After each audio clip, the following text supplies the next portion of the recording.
जादुई झाड़ू प्रकाश नामरे जड़े लोक थिला।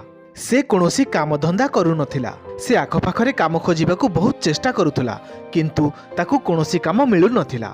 आउ खास सेइथिपाई से घर लोकंक ठारू सबुबेले गाली मंद शुणुथला। एते बड़ हो गलुनु एपर्यंत गोटे काम भी खोजी पाइलुनु। अरे तू मो कथा किछि बुझी पारुछ ना नहीं? हाँ माँ मु सबू बुझी पारुची।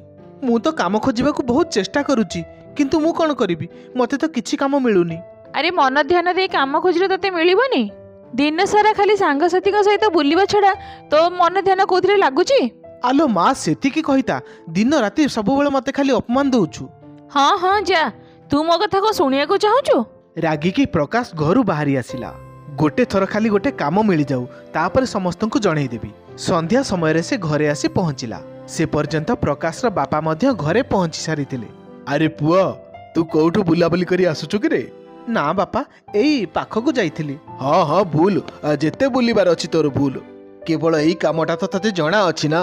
कोन बापा तमे भी मते सुनेबाकू लागिलो? मु जदी जिबी ताहले कुआडे जिबी जे?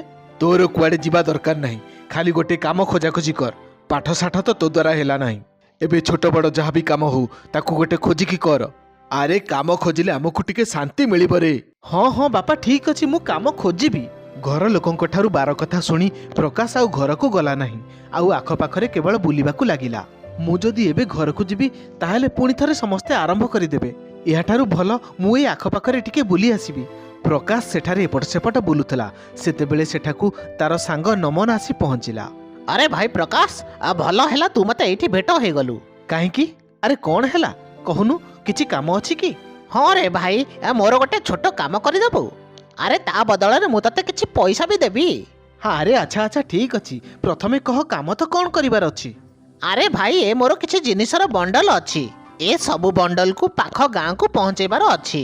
अरे मु एबे पुओ लागि किछि औषध आनिबाकू जाउची। मो पुओर देह बहुत खराब है किंतु ठीक समय रे भी ए जिनिस से गाँ को पहुँचेबार अछि। किंतु ए सबु जिनिस को काहाको दबार अछि? अरे से गाँ रे गोटे दुकान अछि। से दुकान रो ना जगन रो दुकान अटे। तते से दुकान रे सब जिनिस को पहुँचेबार अछि। आउ ए ने किछिटा पैसा रख। ठीक अछि भाई, मु ताहले जाउची।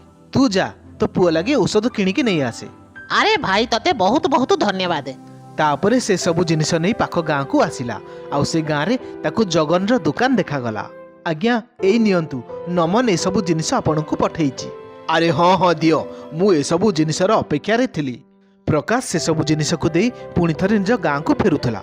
सेतेबेले से रास्ता रे गोटिए सुंदर बगीचा देखिबाकू पाइला। अरे वाह, ए बगीचा तो बहुत सुंदर देखा जाउची। ए बगीचार मालिक किए के जानी? उत्सुकता बसतः प्रकाश से बगीचा भितर को पशिला। आउ देखिबाकू पाइला जे बगीचा भितर गोटिए छोट घरटीए अछि। से घर पिंडारे गोटिए बुढ़ी स्त्री लोकटीए बसिथिला। से बुढ़ी स्त्री लोकटी झाड़ू तैयारी करुथला। से बुढ़ी स्त्री लोक को देखि प्रकाश तांको पाखको गला आउ कहिला, प्रणाम माउसी, आपण केमिति अछंती? हाँ रे पुओ, मो ठीक ही अछि। तमे किए आउ एठारे कौन करूच? माउसी मो नाम प्रकाश, मु ए बाट दे जाउथली। सेतेबेले तम बगीचा को देखिबाकू पाइली। ए बगीचार सुंदरता देखि मु ए बगीचा आड़ को आकृष्ट होई आसिली माउसी। अच्छा ताहले एमिति कथा। सेमिति रे भी ए बगीचार कोण कोण सहित मु परिचित। ए बगीचा को मु निज मो हाथ रे तैयारी करिछि। मो स्वामी जतबेले जीवित थिले सेबे ठारू मु ए बगीचा को सजाई चलिछि। अच्छा ताहले आपणकर स्वामी ए दुनिया रे बेउ नाहंती?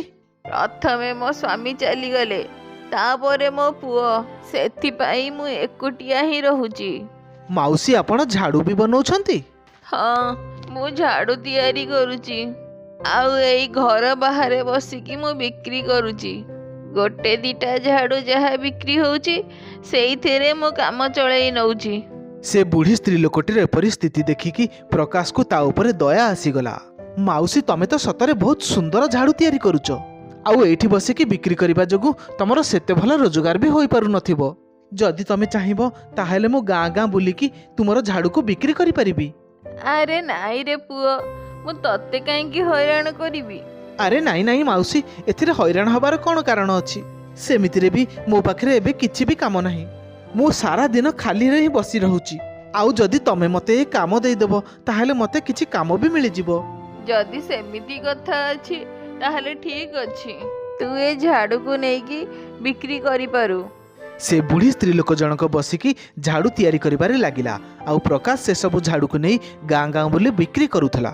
ସନ୍ଧ୍ୟା ସମୟରେ ପ୍ରକାଶ ସେ ବୁଢ଼ୀ ସ୍ତ୍ରୀ ଲୋକ ପାଖକୁ ଆସିଲା। ଏଇ ନିଅ ମାଉସୀ, ଆଜି ଏତିକି ରୋଜଗାର ହେଇଛି। ଆରେ ପୁଅ, ସବୁ ପଇସା ମତେ କାହିଁକି ଦଉଛୁ? ତୁ ବି କିଛି ପଇସା ରଖ, ତୁ ବି ତ କେତେ ପରିଶ୍ରମ କରିଛୁ। ଆରେ ନା ନା ମାଉସୀ, ମୁଁ ତୁମଠାରୁ ପଇସା ନେଇପାରିବି ନାହିଁ। ପୁଅ, ତୁ ଯଦି ପଇସା ନବୁନୁ ତାହେଲେ କାଲିଠୁ ମୁଁ ତତେ ଝାଡୁ ବିକ୍ରି କରିବାକୁ ଦେବିନି। ମାଉସୀ ସେମିତି କୁହ ନାହିଁ। ଠିକ ଅଛି, ଆଣ ଦିଅ, ମୁଁ ଏତିକି ଟଙ୍କା ରଖି ନେଉଛି। ଏମିତି ଭାବରେ ପ୍ରକାଶ କିଛି ଟଙ୍କା ରୋଜଗାର କରୁଥିଲା। ଆଉ ଏବେ ତାଙ୍କ ଘରେ ତାକୁ ଆଉ କୌଣସି କଥା ବି ଶୁଣାଉନଥିଲେ। ସେ ପ୍ରତିଦିନ ଗାଁ ଗାଁ ବୁଲି ଝାଡ଼ୁ ବିକ୍ରି କରୁଥିଲା। ଏବେ ପ୍ରକାଶ ପାଖରେ ଝାଡ଼ୁ କମ୍ ପଡ଼ିବାରେ ଲାଗିଲା। ଏବେ ସେ ଗୋଟିଏ ଦିନ ଭିତରେ ବହୁତ ଝାଡ଼ୁ ବିକ୍ରି କରିଦେଉଥିଲା। ମାଉସୀ, ଏବେ ତ ସବୁଦିନ ଝାଡ଼ୁ ବିକ୍ରି କରିବାରେ କମ୍ ପଡ଼ିଯାଉଛି। ଯଦି ଆମ ପାଖରେ ଆହୁରି ଝାଡ଼ୁ ଥାନ୍ତା, ସେସବୁକୁ ବି ମୁଁ ବିକ୍ରି କରିଦେଇଥାନ୍ତି। ଏମିତି କଥା, ଆଜିଠାରୁ ତାହେଲେ ଆଉ ଝାଡୁ କମ୍ ପଡ଼ିବନି। ଏବେଠାରୁ ସେ ବୁଢ଼ୀ ସ୍ତ୍ରୀ ଲୋକଟି ପ୍ରକାଶକୁ ବହୁତ ସାରା ଝାଡ଼ୁ ବିକ୍ରି କରିବାକୁ ଦେଉଥିଲା। ଏହା ଦେଖିକି ପ୍ରକାଶ କିଛି ବି ବୁଝିପାରୁନଥିଲା ଯେ ଏତେ ଅଧିକ ବୟସରେ ସେ ସ୍ତ୍ରୀ ଲୋକ ଜଣକ ଏତେ ସାରା ଝାଡ଼ୁ କେମିତି ତିଆରି କରିପାରୁଛନ୍ତି। ମାଉସୀ, ତମେ ତ ଜଣେ ଚମତ୍କାର ମହିଳା। ଏତେ କମ୍ ସମୟରେ ତମେ ଏତେ ସାରା ଝାଡ଼ୁ ବନେଇ ଦଉଛ, ଆଉ ସେଇଟା ବି ଏତେ ବୟସ ହେଲା ପରେ ବି। ଏହିପରି ଭାବେ ପ୍ରକାଶ ସବୁଦିନ ବହୁତ ସାରା ଝାଡ଼ୁ ବିକ୍ରି କରୁଥିଲା। ଏମିତି କିଛି ବର୍ଷ ବିତିଗଲା। ଦିନେ ହଠାତ୍ ସେ ବୁଢ଼ୀ ମାଉସୀଙ୍କର ଦେହ ବହୁତ ଖରାପ ହେଇଗଲା। ଆରେ ମାଉସୀ, ତୁମର କ'ଣ ହେଲା? ରୁହ, ଏବେ ମୁଁ ଡାକ୍ତରଙ୍କୁ ଡାକି ଆଣୁଛି। ପ୍ରକାଶ ଡାକ୍ତରଙ୍କୁ ଡାକି ଆଣିଲା। ଡାକ୍ତର ମାଉସୀକୁ ଔଷଧପତ୍ର ଦେଇ ସେଠାରୁ ଚାଲିଗଲେ। କିନ୍ତୁ ମାଉସୀଟିର ଅବସ୍ଥାରେ ସୁଧାର ଆସିଲା ନାହିଁ। ଆଉ ଗୋଟିଏ ଦିନ ଏମିତି ମାଉସୀଙ୍କର ମୃତ୍ୟୁ ହୋଇଗଲା। ଆରେ ମାଉସୀ, ତୁମର କ'ଣ ହେଲା? ଉଠ, ଦେଖ ମୋତେ। ପ୍ରକାଶ ବହୁତ ଉଦାସ ହେଇ ପଡ଼ିଲା। ଏବେ ବୁଢ଼ୀ ମାଉସୀର ଅନ୍ତିମ ସଂସ୍କାର କରିସାରିବା ପରେ ପ୍ରକାଶ ପାଖରେ ସେ ବୁଢ଼ୀ ମାଉସୀଟିର ସ୍ମୃତି ହିଁ ରହିଯାଇଥିଲା। ଆଉ ଏବେ କୌଣସି ଝାଡ଼ୁ ତିଆରି କରିବା ବାଲା ବି ନଥିଲେ, ଯୋଉ ଝାଡ଼ୁକୁ କି ପ୍ରକାଶ ବଜାରକୁ ନେଇ ବିକ୍ରି କରିପାରିଥାନ୍ତା।